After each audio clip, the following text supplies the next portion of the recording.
তো সকলকে good morning. Hello everyone, তোমরা সবাই কেমন আছো? আশা করি সবাই ভালো আছো, সুস্থ আছো। আমি একটু খারাপ আছি, কারণ আমার চোখ মুখের অবস্থা দেখেই তোমরা বুঝতে পারছো আমার একটুখানি শরীরটা খারাপ। জানি না কি হয় আমার সঙ্গে, হঠাৎ করে মানে জীবনে এমন একটা মোড়ে এসে দাঁড়িয়ে যাই, মানে কি বলবো, তখন ভেবেই উঠতে পারি না কি করব, কোনটা ভালো হবে আমার জন্য। তো দেখো, যাই হোক, মানে কত বড় একটা অপারেশন, মানে ওটির থেকে মানে মিনিমাম এখনও বলতে পারো যে 4 মাস কমপ্লিট হয়নি, তার মধ্যেই আর একটা প্রবলেম এসে ধরা পড়লো। সেটা কি? চোখের সমস্যা। চোখের সমস্যা বলতে কি, পাওয়ারটা একটু বেড়ে গেছে, যার জন্য চোখটা একটু ফুলে গেছে, তোমরা দেখতে পাচ্ছ। আর আমিও ভাবছিলাম যে কি বলো তো, চোখের সমস্যা তো মনে হয় আঞ্জনি, মানে চোখটা একটু অসুবিধা হচ্ছে, তাদের হচ্ছে আঞ্জনি হচ্ছে। কিন্তু না, যখন আমি ডাক্তারের কাছে যাই, তাকে দেখাই, সে বলে যে চোখের নাকি পাওয়ার বেড়ে গেছে। কি বলো তো, মানে কি যে হচ্ছে আমার সঙ্গে জানি না। গত 2 বছর ধরে আমার সঙ্গে কোনো কিছু ঠিকঠাক হচ্ছে না, জানি না ঈশ্বর কি চান আমার থেকে। তার কারণে আমি ভিডিও আপলোড করতে পারছি না, এতটাই অসুবিধা হচ্ছে। আর নিজের মন যদি ভালো না থাকে, তাহলে পরে শরীর তো একদমই ভালো থাকবে না, আর শরীর ভালো না থাকলে মন কীভাবে ভালো থাকবে বলো? তার কারণে আমি ভিডিও আপলোড করতে পারছি না। আমি বলছি চলো আমি তোমাদের জানাই। তো মন টন এতটা খারাপ, সেজন্য কোনো ভিডিও আপলোড করছি না, রিলস বলো কোনো কিছুই ভালো লাগছে না করতে। তো যাই হোক, ভাবলাম যে চলো যাই, নাহলে ভিডিও একদম তো রিচ তো কমেই গেছে, আরোই কমে যাবে। আর তোমরা হয়তো আমাকে ভুলেই যাবে, যারা আমার ভালোবাসার মানুষ আছে, শুভাকাঙ্ক্ষী আছো, তাদের জন্যই আর কি মানে ভিডিওটা পোস্ট করা।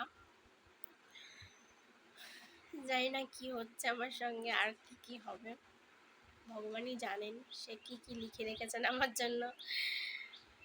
যেটা চাইবো সেটা তো কখনোই হবে না, সে জানেন কি করবেন। তো চলো আর আমার কিছু আছে। তো দেখো, ওইদিকে মামা ঘুম থেকে উঠে গেছে, ওকে নিয়ে একটু বসেছিলাম, তোকে একটু পড়াচ্ছিলাম। ও যেহেতু একটু বলতে শিখেছে, বলো তো বাচ্চাদের কি হয় বলো তো, ওরা না রিপিট না করলে ভুলে যায় জিনিসটা। কি হয়েছে মা বলো? আর ওকে দেখালো, কেননা আমার ফেসবুকে ইস্যু, ইউটিউবে ইস্যু এসে যাচ্ছে, তার কারণে ওকে দেখাতেও পাচ্ছি না। এর আগেও 2টো ভিডিও আমার এরকম হয়েছে, তার কারণে আমি থাকি, কদিন পরেই দেখাবো। এখন আমি কথা বলি তোমাদের সঙ্গে। আর একদম মেঘলা ওয়েদার, কে কেমন আছো বলো সেটা। আর তোমরা সকলে আমার জন্য প্লিজ একটু আমার কাছে প্রে করো, যাতে আমি একটু সুস্থ স্বাভাবিক হয়ে যাই। আমার একার ডাকাতে সে সন্তুষ্ট হচ্ছেন না, মানে কি বল, এমন একটা পজিশনে এসে গেছে, মাথাটা তো পুরো একদম ধরে আছে, দেখেছো একদম। কোনো শরীর মন ভালো না থাকলে কিচ্ছু ভালো লাগে না, তাই না? যাই হোক, তো চলো ভিডিওটা বলতে রাখছি, দেখা যাক পরে কি করি তোমাদের সঙ্গে। দেখো মাম্মা, ও এখন খেলছে, অনেক জল খাচ্ছে, ওকে আর বেশি দেখাবো না, তাহলে আর কি। তো চলো দেখি পরে কি করি। তো যাই হোক বন্ধুরা, বললাম যে শরীরটা একটু ভালো না, তার জন্য ডাক্তারের কাছে যাবো, তো রানাঘাটে যাবো নেত্রজ্যোতিতে।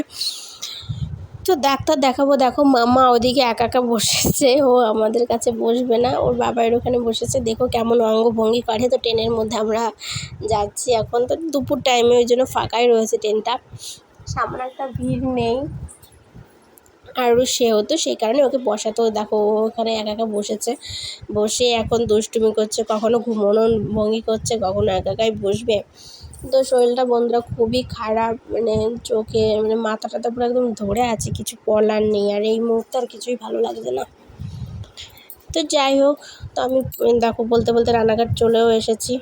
তো রানাঘাটে পৌঁছে গিয়ে আর কিছু কোনো ভিডিও ব্লগ করা হয়নি। তারপরে দেখো দুপুরবেলায় বিরিয়ানি নিয়ে এসে, আবার তোমার দাদাভাই ওদিকে ভাত খাবে, তো এইটুকুনো। তারপরে দেখো আর কী করবে। তো বন্ধুরা দেখো, বিরিয়ানি খাওয়ার পর তারপরে আর কোনো ভিডিও করা হয়নি। তো এটা পরের দিনকার ভিডিও, সকালবেলা।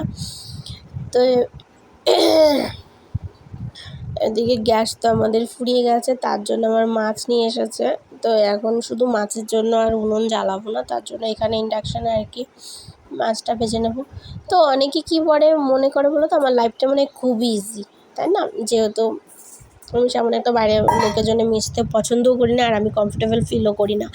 কারোর সঙ্গে 5 জনের সঙ্গে মিশবো, তার সঙ্গে কথা বলবো, সে আবার একটা কী মন্তব্য, এইসব ঝুট ঝামেলা আমার একদম পছন্দ হয় না, সেই কারণে।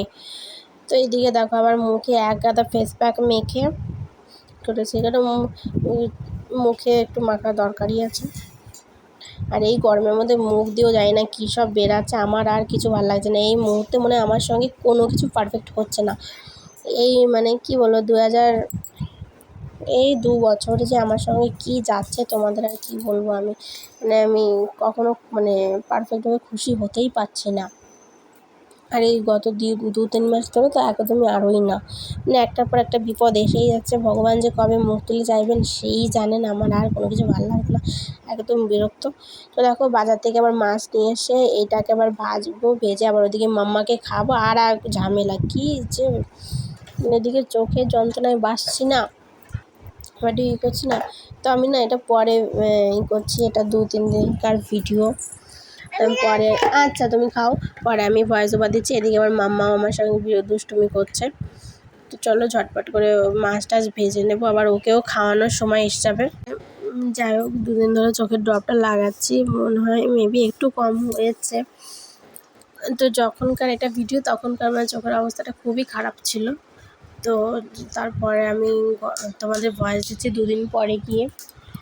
দেখি কী বলতো, নিজে সুস্থ না হলে পারে নিজে বাড়ির লোকেরও খেয়াল রাখতে পারবো না। আর সবথেকে বড় কথা, আমার মাম্মার প্রচুর কষ্ট হয়ে যাবে, কারণ তাকে খাওয়ানো, তার সঙ্গে টাইম দেওয়া, এটা একটু যতই সবাই রাখুক তাই না, তো মায়ের কিন্তু সবথেকে বড় কাজ থাকে বাচ্চাদের উপর। আবার দেখো এদিক দিয়ে বৃষ্টি হয়ে রয়েছে, তার জন্য জামা কাপড় মেলে কী অবস্থা, একদম উদ্ভট হয়ে রয়েছে বুঝছো, সব কিছু মিলিয়ে। এবার এদিকে আমি ভয়েস ওভার দিচ্ছি, ভয়েস কেটে দিয়েছি, কারণ নাহলে পরে কপিরাইট খেয়ে যাবো। তার কারণে ওখানে ঘরে মাম্মা গান শুনছে। এবার এদিকে আমি এসে মাছ ভাজা করতে, এবার ভেজে সব কিছু কমপ্লিট করে চান টান করে ঘুমিয়ে নেব, পুজো দিতে হবে আবার, ওই জন্য তাড়াহুড়ো করছি। ভিডিওটা যদি ভালো লাগে তো প্লিজ লাইক কমেন্ট শেয়ার করো, আর ফ্রেন্ড ফ্যামিলিকে নিয়ে অনেক ভালো